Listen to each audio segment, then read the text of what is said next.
I think it's mostly like that. The whole concept behind that is saying, hey, look, if you've got somebody who you're bringing in, they can do a lot of benefit, but they can do a lot of damage. So just be freaking careful. Like, especially in the leadership positions, right? Like those people in the leadership roles, man, you put the wrong person in there. I mean, I've seen that too, unfortunately. I've been part of that where we've had the wrong person in the leadership position. Man, that costs not just time, not just money, that costs, that causes damage to the rest of the team. Yeah, like it destroys, right? It just constantly destroys people. Right? Yeah, and that ruins not just that time period, but it has a trickle-out effect from then on, where people are losing confidence and people are frustrated, and recovery from that takes time too. So it's like there's the impact initially, and even if you take care of the root problem at some point, say, hey, this person's bad fit, get them out, there can still be residual problems for months, if not even years sometimes. Very, very devastating.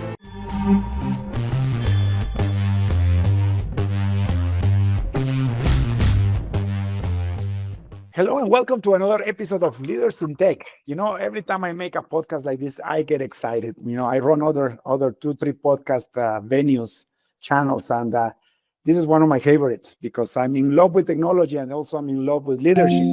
So today we have with us one of those exceptional leaders in technology, Jerod. Welcome to the show. Thank you very much, David. I appreciate it. Looking forward to it. And also, it's a pleasure to have a fellow Canadian in the podcast. Most of the time is our amazing American brothers, but it seems that you have both. Tell me, Jerod, give me your full name. What do you do for a living, and where do you live? Yeah, sure. So my name is Jerod Venema. I'm the founder of LiveSwitch. Used to be Frozen Mountain, and my background is in technology and engineering, and I like you mentioned, I was born in Canada, born in Vancouver, and then we moved to Toronto. So between Toronto and Vancouver, I lived there about 16 years. I was about 16 years old when I moved to the States. So I moved from Toronto down to Raleigh, North Carolina, lived there for 20 years, went to college, got married, and then the company was growing. And so I headed out back to Vancouver, where all our people were. I was up there for about 7 years, and now I'm back down in North Carolina, where we're continuing to grow the company. So it's exciting stuff. That's amazing. So you're not only a leader in technology, you're also an entrepreneur. Absolutely, yes. Yeah, 100%. This podcast is brought to you by ISU Corp. Are you having trouble with your software projects? Is there a project that's taking too long or a technology you can't handle? We can help. We are ISU Corp, experts in custom software since 2005. With almost 20 years of experience, we can solve any technical problem from new businesses to satellite software. We've done it all. Let us turn your ideas into reality. Learn more about how we can help by visiting us at www.isucorp.ca. Your solution starts here. Tell me, what does your company do? So we do live streaming, live video technology solutions. We actually have kind of two divisions within our company. One is what we call LiveSwitch Build, which is our core platform, which is a group of guys that have built this solution for doing live streaming at larger scales or at larger events. You've possibly seen our technology in use, even if you don't know it necessarily. We've done solutions with our partners at things as large as the Super Bowl. So you've actually probably seen our tech. If you've seen the scan a QR code to put yourself on the jumbotron, that's our tech behind the scenes. That's doing the interaction there. It was at Adele's concert. There's a bunch of scenarios where people are using that, but it's also as simple as just doing a one-on-one video conference. So we've got everything from healthcare into sports and entertainment. We've got a customer who I think is actually putting something up on the International Space Station sometime in the next year or so. That's exciting. It is, yeah. So it's our second foray into space exploration. We did some stuff with NASA back in 2016 or something like that. And then we have a whole separate division of the company that's building that builds applications for us. So we've got the core platform. And then we've actually built some applications, directly on top of it that really focus more around small businesses and trying to empower small businesses to leverage video communication in their day-to-day technology experiences. So, if you're a painter, or you're a plumber, or you're somebody doing these traveling experiences where you got to go out to somebody's home over and over and over again throughout the day, we're like, hey, why don't we provide a solution for you that lets you do that from the comfort of your office? And hey, maybe you can get back to your family at a reasonable hour, as opposed to having to travel for 7 hours out of the day, right? So we're trying to get small businesses in particular in that area. We're trying to enable small businesses, home service businesses primarily, but small businesses in general, to leverage video technology in a way that can, get people to be more effective as small business owners. That's fantastic. Jerod, how can you compete in a market like now? Because I remember live streaming. So what was this tech billionaire? What was his name? Mark Cuban? Mm-hmm. He started this whole thing, right? Like in the 90s, he had this ambition, this idea to provide live streaming on a website for, football games, basketball games. And actually he made it happen, right? Yeah. But this is the late 90s. Yeah. Well, the reality is a lot of video streaming, like people look at video streaming, and there's kind of two groups of video streaming, right? There's video streaming that's one way, right? Like one direction. Like, I want to send you a video clip of a guy watching a football game, right? That's option one. Option two is what we're doing, right? This interactive experience where things have to be a lot faster, a lot more interactive. And you don't have the professional equipment or professional internet connections or anything like that. It's a much more direct to consumer solution. That actually didn't start until I'm going to say probably around probably about 2012, 2013 is when that one really hit with WebRTC. Uh-huh. So that's when that kind of took off. I mean, before that, we had things like WebEx, GoToMeeting, some of those technologies that did some sort of live interaction. Skype, of course, was around back then. But when WebRTC came out, that was the big shift, because now all of a sudden the major browsers had it built in. Like, I did not download an app to join this call, right? Like, it's just, you're in. And we were actually a part of that whole transition, believe it or not. We actually were the first company in the world to put out a WebRTC SDK for Android, iOS, Windows, and Mac, the native support.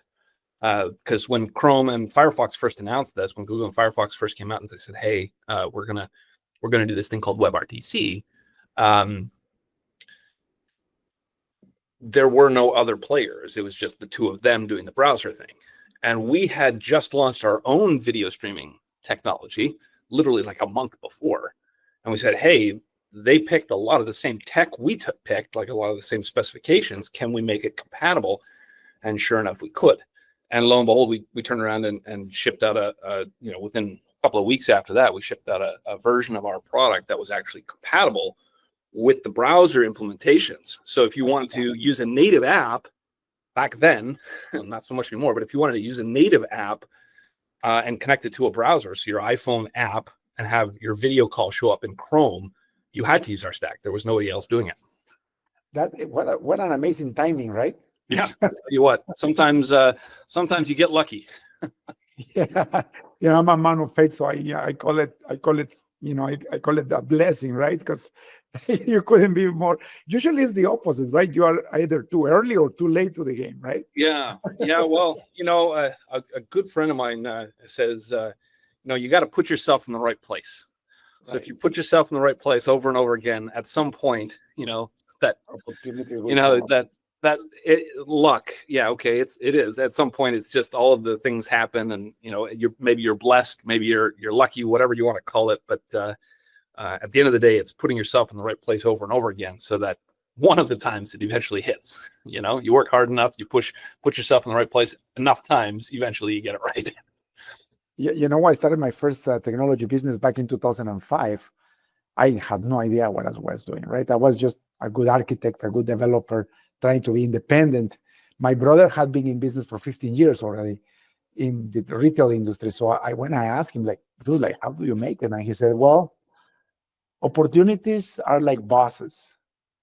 They always come around. So you miss the boss, just stay at the boss station until the next one shows up, you know? That's exactly it. Be patient and Exactly innovate. Exactly it, right? If you miss one, you'll get the next one.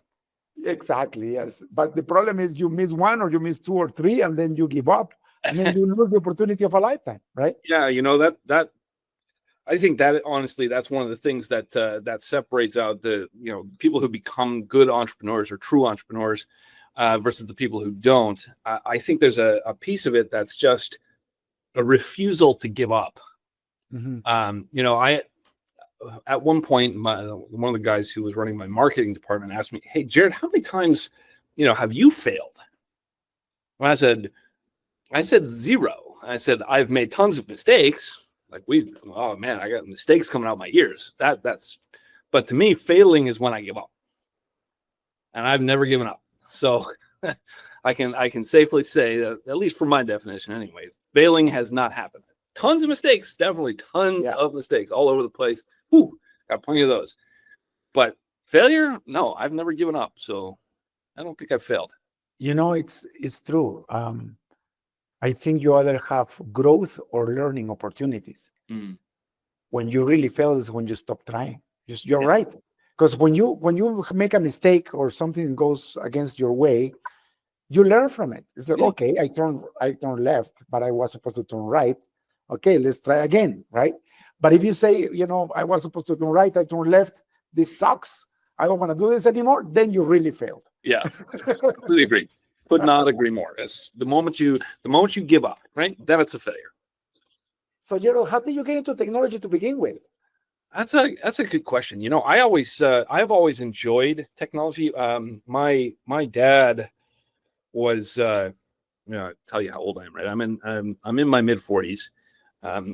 My dad was one of the, I think he was in the first graduating class for computer science at the University of British Columbia, right? Very first class they ever had in computer science. He went through that. Tells you how old he is too. Dad, sorry if you're listening. So he went through that and became a computer scientist. I liked that because we always had it around the house growing up, right? We had books on computer science and we had computers in the early days and so on. And I always enjoyed that. And then when I went to college, I was like working with my hands, and I thought I was going to do something involving, you know, mechanical engineering. Tried that for a little bit, didn't really like it. Went in for computer and electrical engineering, right? So dual major, and did a lot of hardware stuff, but always kept on getting pulled back into software over and over again. And you know, at the end of the day, I was like, you know what? I think I can do this software thing all right. And then right after I graduated from college, I worked for a small company in Raleigh here, doing software. Ended up working for a startup out of Wisconsin who I had met over the internet. Ended up working for them for about a year. And then I decided that around that time, or towards the end of that time, I talked to my brother and I said, you know what, we just need to go do this ourselves. We can do this with just the two of us. So we put a little pitch together. We went and talked to my family and said, hey, if you guys can, you know, help us, we'll you know, cut our costs ourselves down, and we'll make something happen. And they took a chance on us and gave us a little bit of runway. And you know, the rest is history. We took it off back in 2008 is when we founded. So 2008, wow. Been around, you know, most businesses go bankrupt within 2 years, right? Yeah, I know. So especially startups. I know, you know, and it's like we're talking about learning opportunities, right? Like the worst scenario that I was personally or close by is this company back in 2011, 2012. They raised $5 million of venture capital money to do a tech startup, and a year and a half later they had nothing. Yeah, well, money gone, the IP It's amazing to watch that. Right?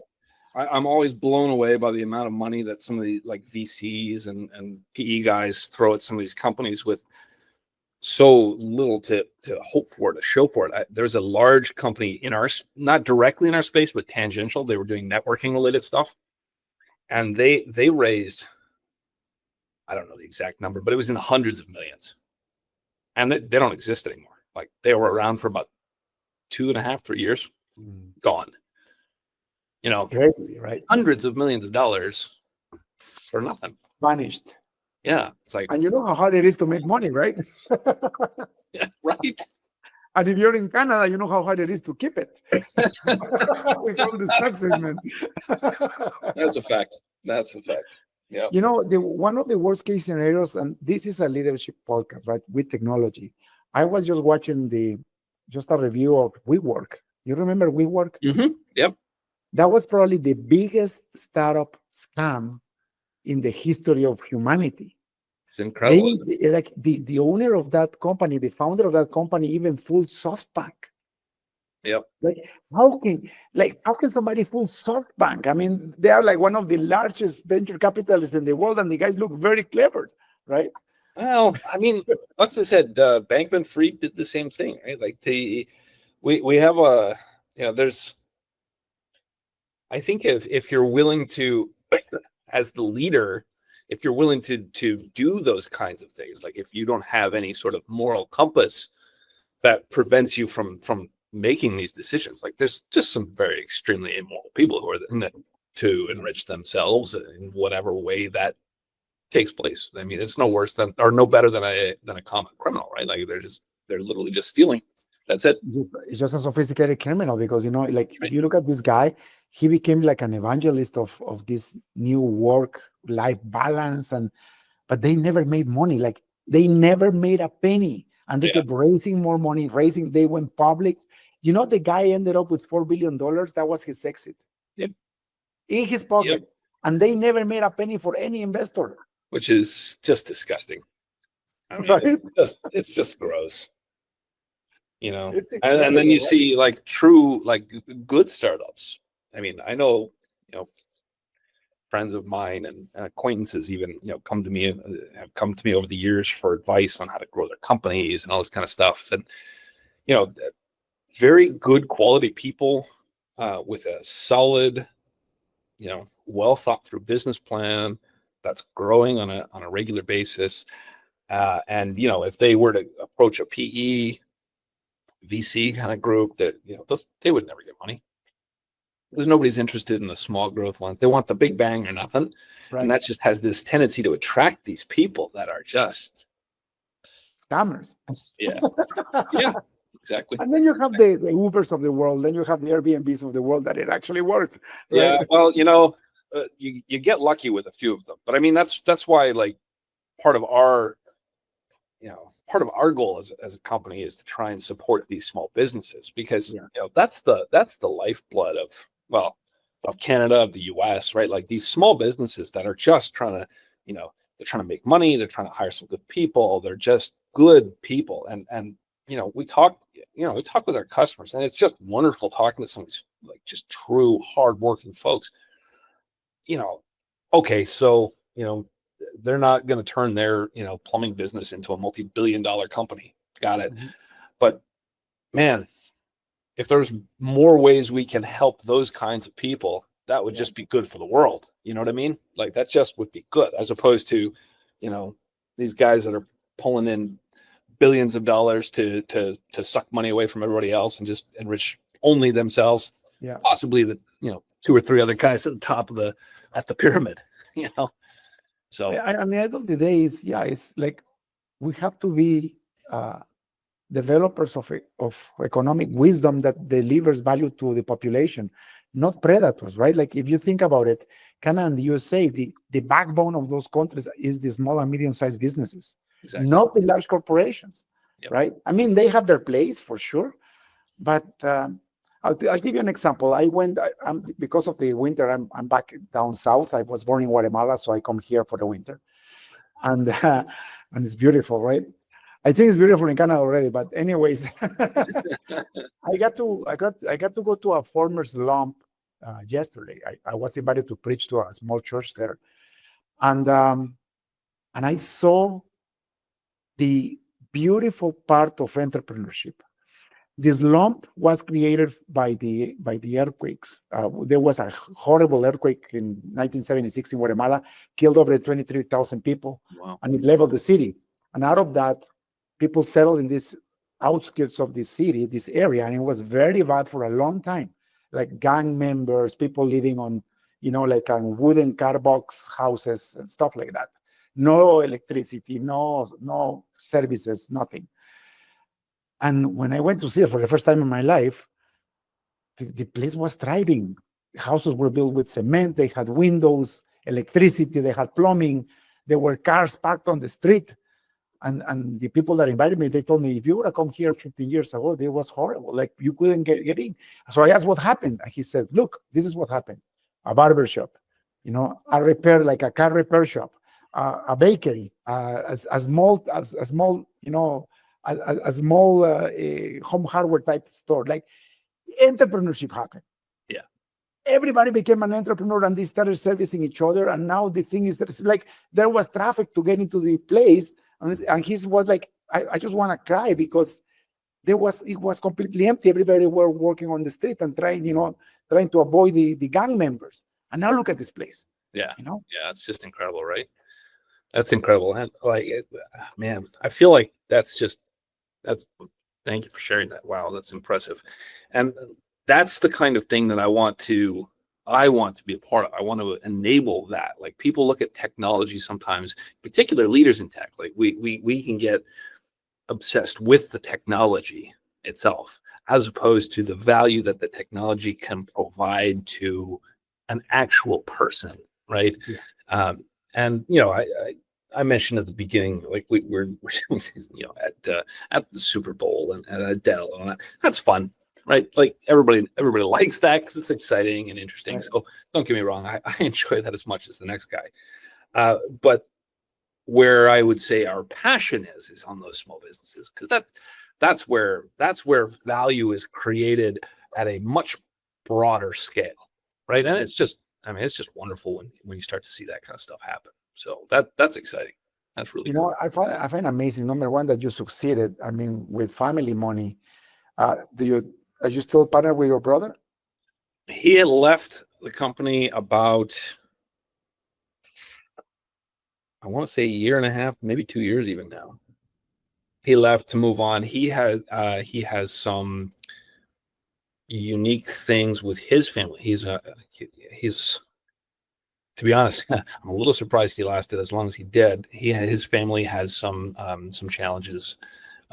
He has 4 adopted kids, and they have some special needs and so on.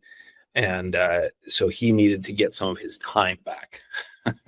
It's hard being a leader at a small business. Oh, yeah. A huge time commitment. So he made the choice for his family and said, hey, I have to go and take care of my family right now. So he left to make sure that he could do that properly and spend the right amount of time there. A couple of years ago now. So that's amazing that you guys were able to make it happen and you partner, and despite because I bet there were differences and there were fights, but despite all that, you made it happen, right? Oh yeah, lots of fights, there, but for the grace of God, go we. We had many times, talking on the phone and then just yelling and hanging up the phone and just angry, and one of us would always call back. Sorry about that. I bet didn't mean to get quite so heated.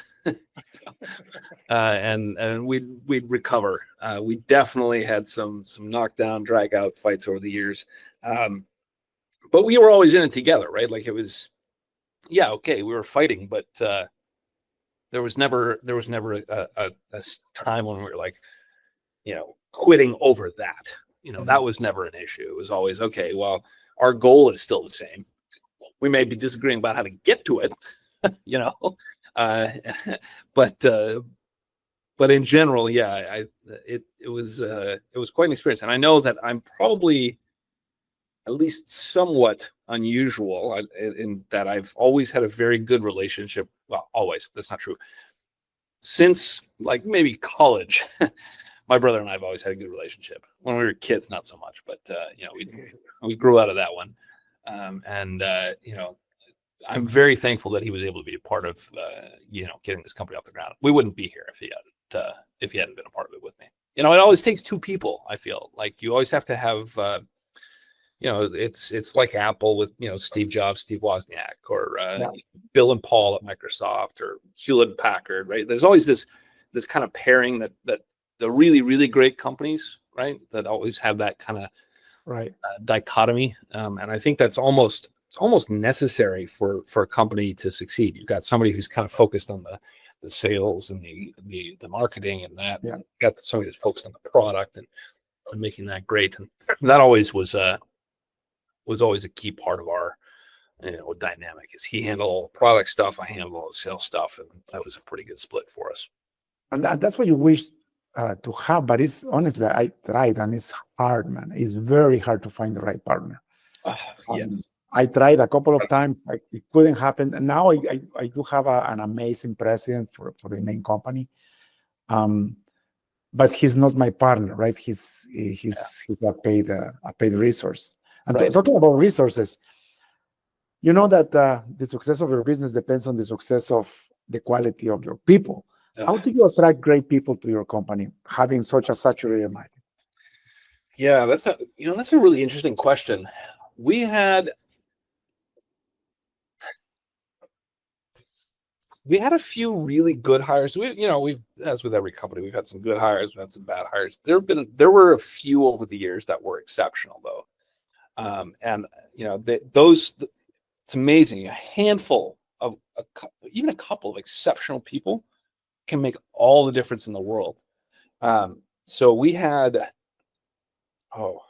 there were a few key people who really made a difference for us over the years. I remember this one woman we hired. Her name was Renee. I actually didn't interview her at first. She interviewed for a job as like a project manager or something, I think was the position. And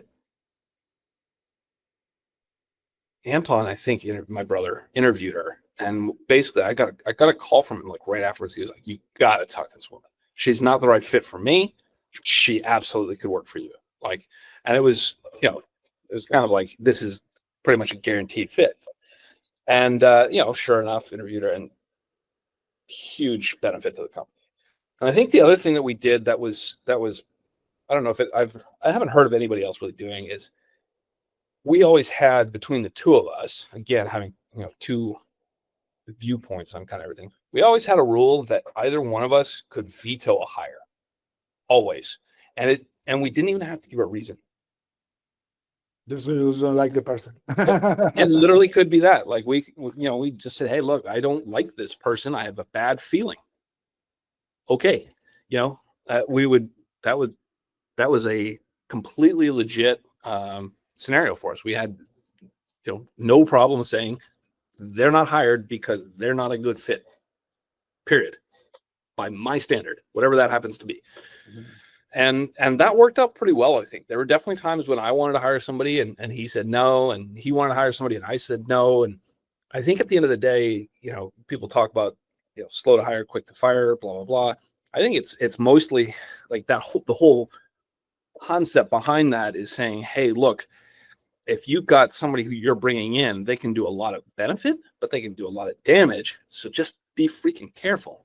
Like, especially in the leadership positions, right? Like those people in the leadership roles, man, you put the wrong person in there. I mean, I've seen that too, unfortunately. I've been part of that, where we've had the wrong person in the leadership position. And man, that costs not just time, not just money, that costs, that causes damage to the rest of the team.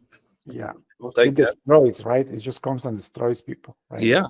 And that ruins not just that time period, but it has a trickle out effect from then on, where people are losing confidence and people are frustrated, and recovery from that takes time too. So it's like there's the impact initially, And even if you take care of the root problem at some point and say, hey, this person's bad fit, get them out, there can still be, you know, residual problems for months, if not even years sometimes afterwards. It can be very, very devastating. Mm-hmm. So we were always super, super careful with our hiring. And I think that was probably one of the most important things that we did, was just say, hey, we're both founders, we started this company, either one of us can say no. End of story. And that I think that was a really good rule. It's amazing. For me, I had a crisis in 2012 where I realized that I wasn't a very good leader. And when I look at my staff, a lot of the people that I let in, they look just like me, horrible, horrible people. So I had to do a big reset. In 2013, I actually had to take a sabbatical year, went to find a leadership course for technology people. Thank God I found one in the States. And funny, because the company was going bankrupt. When I left for that year, the company recovered without me. That shows you how bad of a leader I was. Well, you know what? My title is officially is CEO, but that's not really what I do. I'm more. I look more at our at this point. I do our new product stuff, right? Like that's where I'm spending my time, and quite frankly, it's a much better fit for me too, right? Like I look at, you know, can I be a CEO? Sure. I mean, obviously I did it and we were successful, and that's fine. But that a lot of times also, it's not just about what you can do; it's about what you're best at. Like sometimes people are just like better at something else. That's totally fine. Let them do the things that they're really good at, right? You know, so I've had that same conversation with I had a mentor back in from 2017 to 2022, 23 ish, 24 maybe, who, you know, just a phenomenal leader. He was the CEO of multiple companies, and he ran a small group of guys that you know, we were all CEOs of our companies. And you know, I talked to him at one point and I was like, you know, I don't think I'm a great CEO. He goes, well, good. Like, what do you mean good? I am the CEO. I'm running the company. This is not good if I'm not good at this. No, step one is acknowledge that you're not good at it, because then you can at least address it. Yeah. You know, and you know, I never forgot that, because his reaction was basically good. Like, what? A wild reaction to say that you know, I'm bad at being a leader of the company that I'm currently leading. Yeah, you know, when I was going through my course, the first thing that they taught us is how to lead ourselves, then how to lead a small group of 7 people, then how to lead they call it a tribe, so, you know, 115 people, and then how to lead 1,000 people, how to lead 10,000 people. So, and the way they actually did this is they brought global CIOs from all over the world. So they were guest speakers, and then we had our instructor. She was the global CIO for Chubb Insurance. Every time I went to that place, you know, our lectures were once every 5 weeks. I had to fly into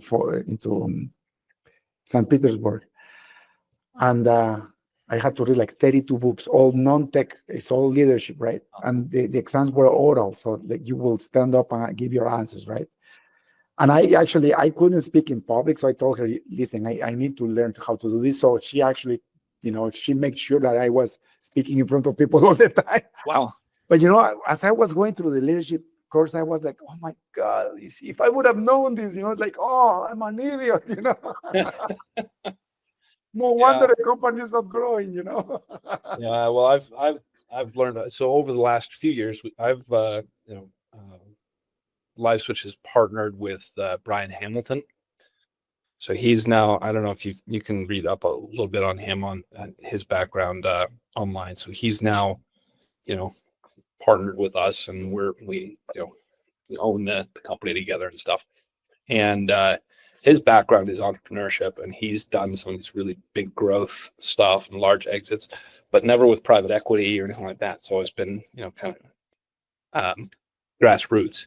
Bootstrap. And that's amazing. And it's been a very fascinating journey, and I've been learning like crazy, because one of the big things that I've learned is as a leader, I take on too much and take on too much stress, take on too much work, and I'm not pushing everybody else to join the party with me, right? Like I'm doing all of it. And it's like, well, that doesn't scale. Yeah. You can't build a company on one person like that. You can have one person run a big thing, but in the long run, you got to have everybody pushing at the same level of intensity. And I understand that if you're not the founder or you're not the owner, you're not going to ever be at the same level of intensity, but you got to be getting your team to get as close as possible to that, right? Like, and they have to have that same level of ownership and intensity and drive to make things better and to not accept the status quo and to push past obstacles that are thrown up. And I definitely, I definitely took on more than I should have to get our company kind of to the next level. Because that's where we got. That's why eventually at the end of the day, Brian and I came to an arrangement, because quite frankly, I was stuck. Mm-hmm. We started in 2008. We grew it pretty nicely, and we've gotten pretty good jump. And we took a couple of those small hops. You go from 2 people to like 5 people, and from 5 people to 15 to, I think we were at about I want to say about 45, 50 people. And that's where we kind of stuck, right? Like that was the capacity line. And pushing past that was very challenging.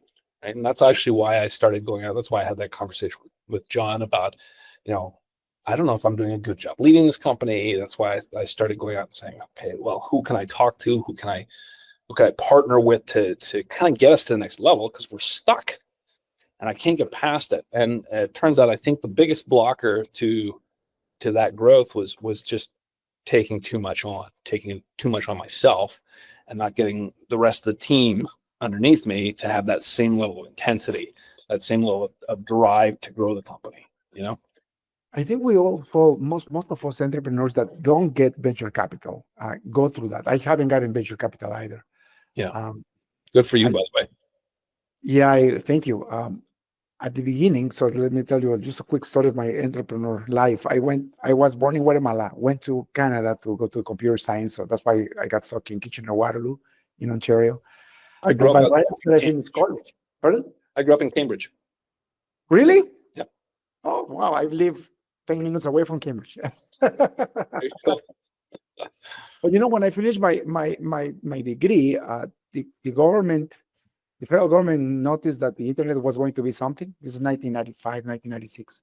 So they put this entrepreneurial program paid for by the government, where if you went through this MBA type course and you passed, the Royal Bank will give you a guaranteed $30,000 guaranteed loan by the government to start up your own tech company.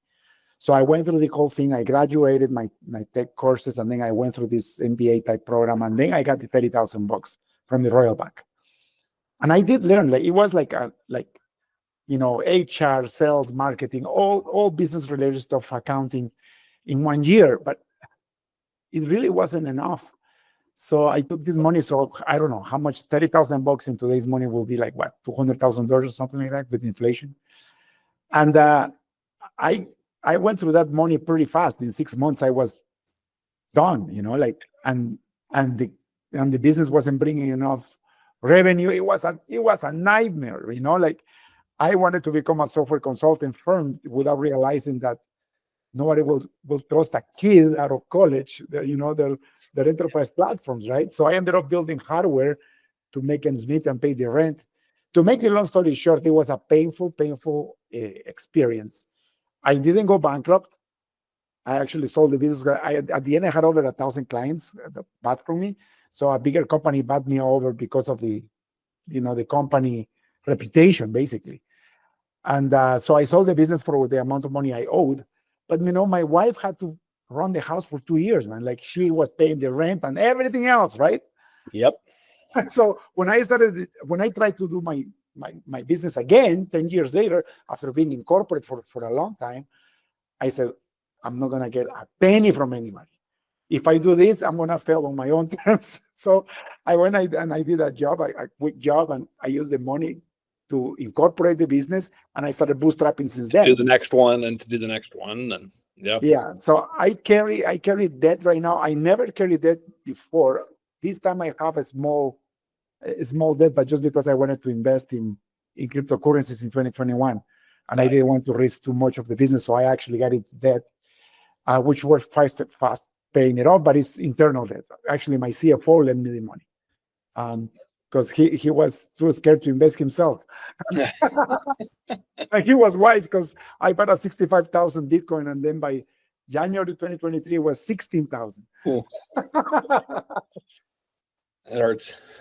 But it's a beautiful experience, because even if that doesn't guarantee you're gonna be fine, but at least you are not playing with somebody else's money. And I understand that injection of cash is necessary at some points in your career because that could actually 10x your business really fast. Right. But getting it from venture capital is almost like you need to decide what you want to do with your business. And I do believe every business should have an exit strategy. Yeah. Right. That doesn't mean that your whole point should be to sell the company. I run my business as I want to sell it next month. Yeah. And so the trap that I was trying to show you is that because you bootstrap, nobody gave you money.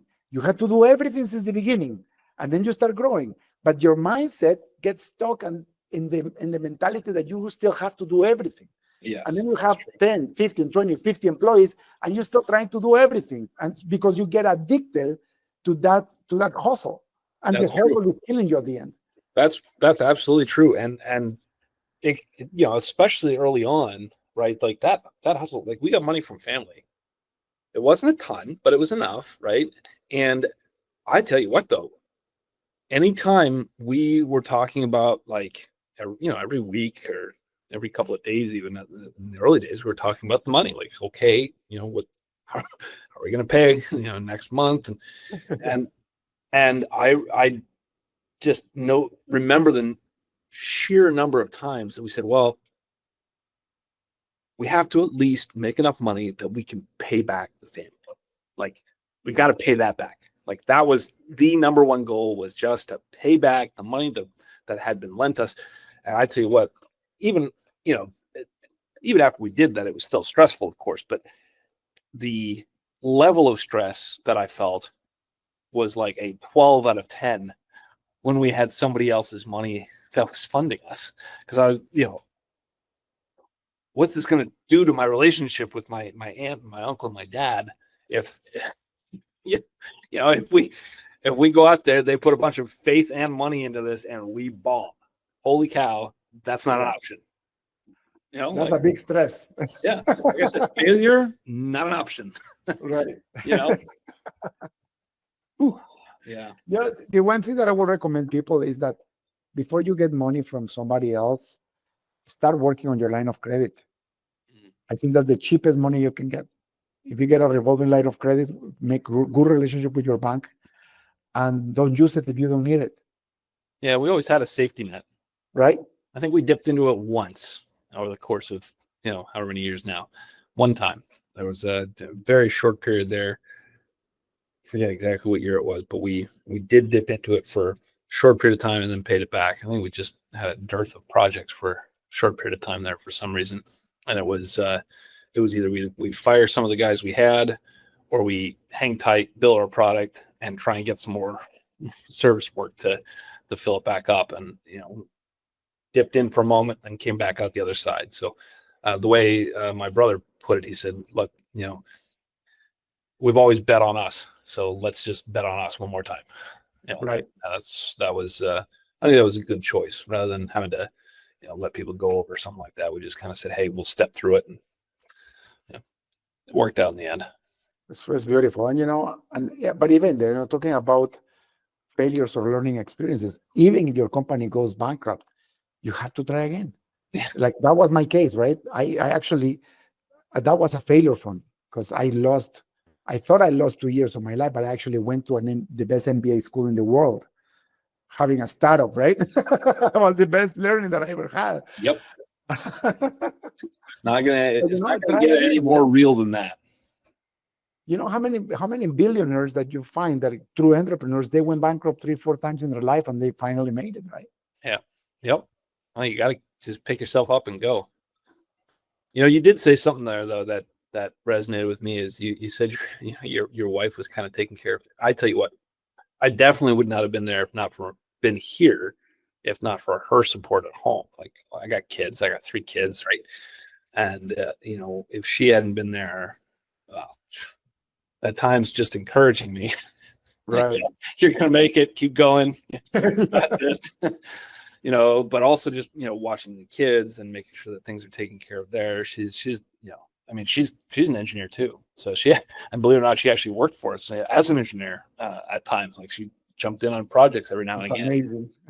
She's done everything for us. She's done accounting work and she's done HR stuff. And I mean, you know, the people who are, you know, who are there to help make it a success. You know, those people often get,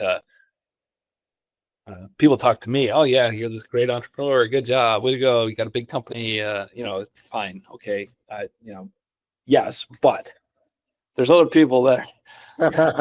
It takes a village, right? I'm standing up here, they're holding up the pedestal. Like, if they weren't there, I'd be on the ground. I'd be flat on my face. So That's true. Jerod, thank you so much for your time. 45 minutes went by already, and oh wow, I could be talking to you the whole afternoon. I wish I could meet you in person someday. So if I make it to North Carolina, which I love, by the way, I was there last year and I really liked the place. If you're in the area, give me a shout, and if I make it back up to the Cambridge area, I'll call you. For sure. Jerod, thank you so much for your time. If people like to follow you or ask you questions, are you on LinkedIn? Yes, I am on LinkedIn. It's you know, my name's Jerod Venema, Jerod. Good for spelling there. And you know, they can catch me on LinkedIn. I'm sure they'll be able to find me, or liveswitch.com. Wonderful. Jerod, thank you so much. May the Lord bless you. Have a beautiful rest of the week. Thank you, David. May the Lord bless you as well. Bye-bye. Bye. Thank you for tuning in to the Leaders in Tech podcast. Check in next week to keep learning how to use technology and leadership to change the game. See you next time.